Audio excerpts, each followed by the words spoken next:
Bonjour, donc, nous rencontrons aujourd'hui Madame Sophie Laborie qui va nous parler de ses ancêtres, les Lequelec. Donc je vous passe tout de suite la parole pour que vous nous racontiez cette aventure fantastique.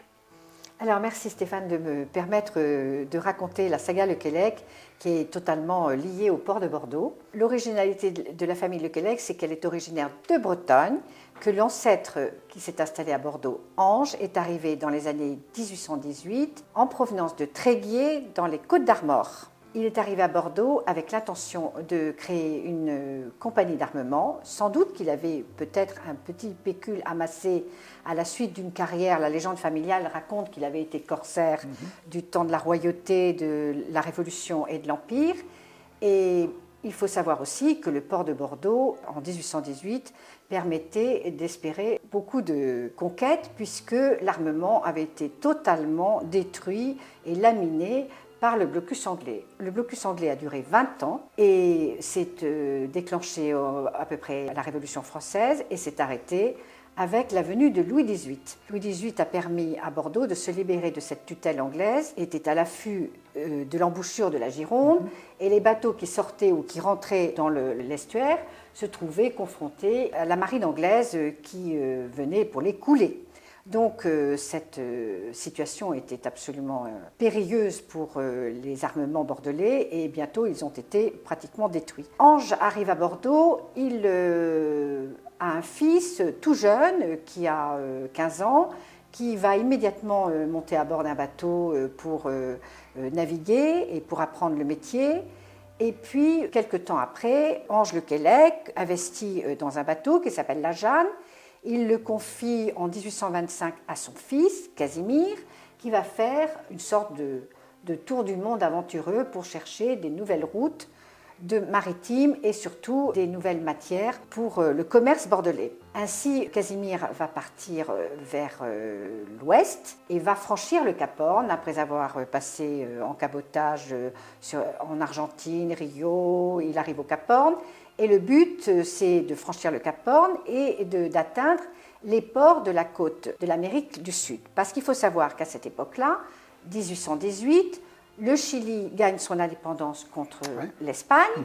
Et donc, les ports de l'Amérique latine, le Pérou, je crois que c'est en 1825, les ports de l'Amérique latine s'ouvrent au commerce mondial.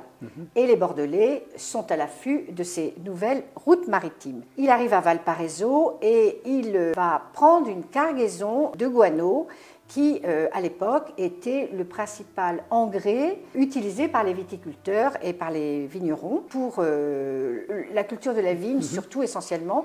Et cet engrais est un engrais naturel à base de phosphate et de nitrate, qui est en réalité des fientes d'oiseaux fossilisées sur des côtes du Pérou, essentiellement à Callao, et qui permettait de remplir les bateaux de Pont-d'Éreux, en fait, et rentrer à Bordeaux avec cette cargaison qui était immédiatement trouvée preneur localement et même dans les ports du nord de l'Europe. Ce trafic maritime avec Valparaiso s'est révélé très fructueux puisque le fret d'aller était immédiatement revendu au Chili. Le Chili avait un besoin de charbon, avait besoin de matières premières et de produits d'équipement, puisque c'était une nouvelle république. Donc ils étaient très demandeurs de tout ce qui était porcelaine, meubles, biens d'équipement, tissus. Donc tout ça partait de Bordeaux, arrivait à Valparaiso, était vendu immédiatement.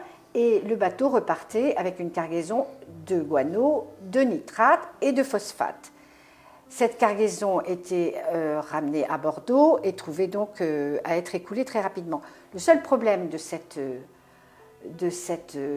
route maritime, c'était le péril dans lequel se trouvaient les marins à cause du Cap Horn, qui était une route extrêmement dangereuse, surtout dans le sens Bordeaux-Valparaiso, qui est d'est en ouest, qui est à contre-courant et à contre-vent la plupart du temps. Il y a des icebergs, on est dans les 50e rugissants.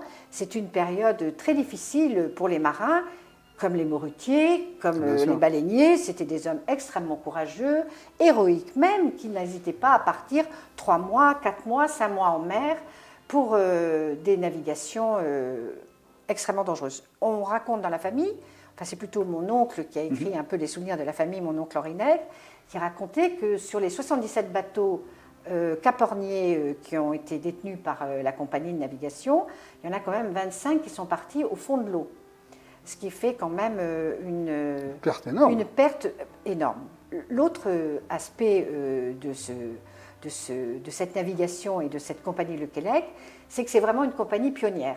Elle profite donc de l'ouverture du Chili, elle va même au-delà, puisque toujours Casimir ou ses collègues prennent la route du Cap Horn et poursuivent jusque dans le Pacifique, et on raconte dans l'histoire, dans la famille, l'histoire des perles des îles Gambier. Les perles des îles Gambier. L'histoire des îles Gambier est une histoire intéressante parce qu'elle est très exotique.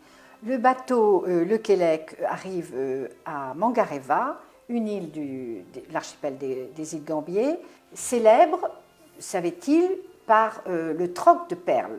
Et c'était le but de cette escale, c'était de pouvoir trouver une cargaison de perles. Ils arrivent à Mangareva, où le roi Maputeo règne sans partage, et celui-ci les accueille dans un magnifique costume de marin français.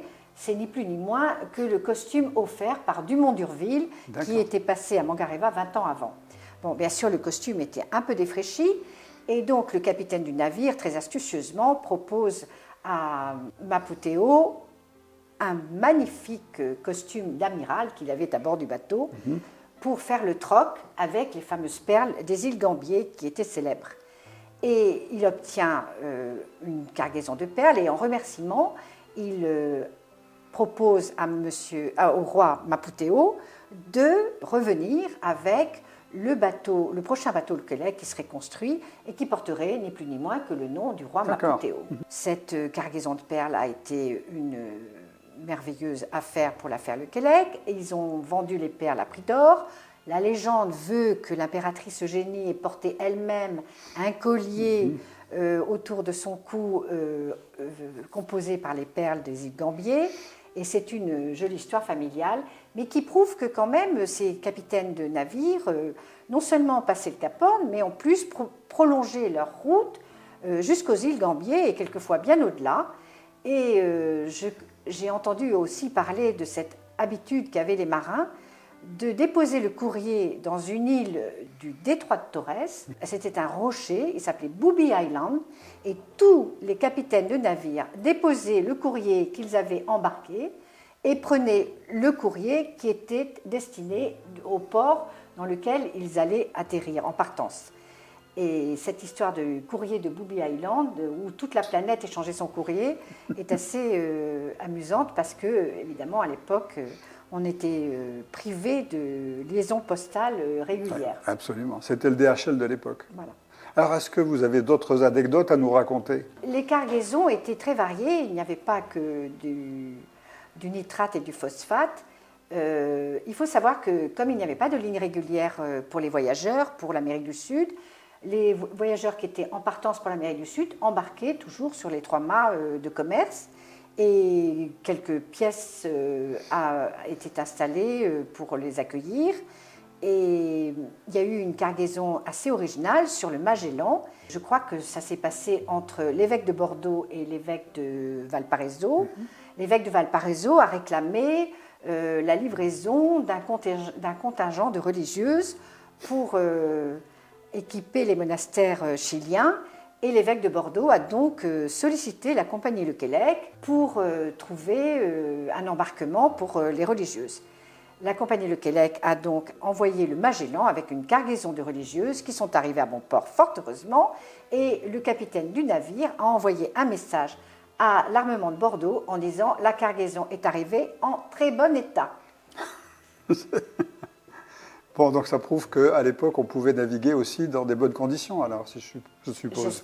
J'espère que tout n'était pas... Pour les pauvres religieuses qui ont fait ce trajet. J'espère que tout n'était pas une épreuve effrayante. Vous nous avez raconté beaucoup d'anecdotes, bien évidemment, à la fois sur la famille, mais cette famille, aujourd'hui, elle a des héritiers. Et qu'est devenu finalement l'armement Le Quélec? Alors, l'armement Le Quélec a fini de sa belle mort en 1914, comme beaucoup d'armements français, D'abord parce que le Cap Horn n'avait plus d'intérêt puisque le canal de Panama a ouvert ses portes en 1914. Surtout parce que la construction navale se faisait essentiellement avec des bateaux à vapeur. Ouais. Et dans ces conditions, mes ancêtres Lequelec, mon trisaïeul, a préféré investir dans des bateaux à vapeur à partir de la fin du XIXe siècle. Il s'est donc séparé de Antoine-Dominique Borde et de ses héritiers. La société Borde a racheté les bateaux Lequelec, les 3 mâts Lequelec, et a poursuivi l'armement Borde avec essentiellement des 3 mâts et la navigation à voile. C'est un choix qu'il a fait. D'ailleurs, ils ont promu la navigation à voile dans des sphères européennes, puisque l'armement Borde est devenu un des premiers armements hauturiers. Les Lequelec ont investi, eux, dans les bateaux à vapeur et ont créé de nouvelles lignes, une nouvelle ligne vers la Méditerranée. Il faut savoir qu'entre-temps, l'Algérie était devenue française, le trafic de vin entre la France et l'Algérie était important, les agrumes, et donc il y avait aussi un fret très intéressant à transporter. Et donc les Lequelec se sont consacrés à la navigation en Méditerranée. Mais il faut se rendre compte aussi qu'avec la guerre de 14, les Allemands ont fait couler énormément de bateaux. Ouais.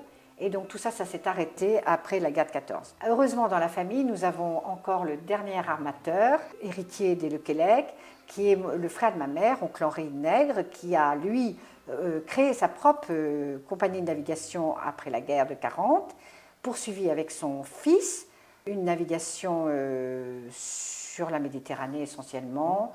Et je crois que maintenant, cette compagnie aussi a achevé sa vie, mais ça a été quand même pendant des années encore le pavillon Lequelec battait au sommet de leur bateau. Très bien. Au grand mât de leur bateau. Bien, je vous remercie beaucoup de nous avoir accueillis et de nous avoir raconté toutes ces belles anecdotes sur la famille Lequelec et bien évidemment sur ses descendants.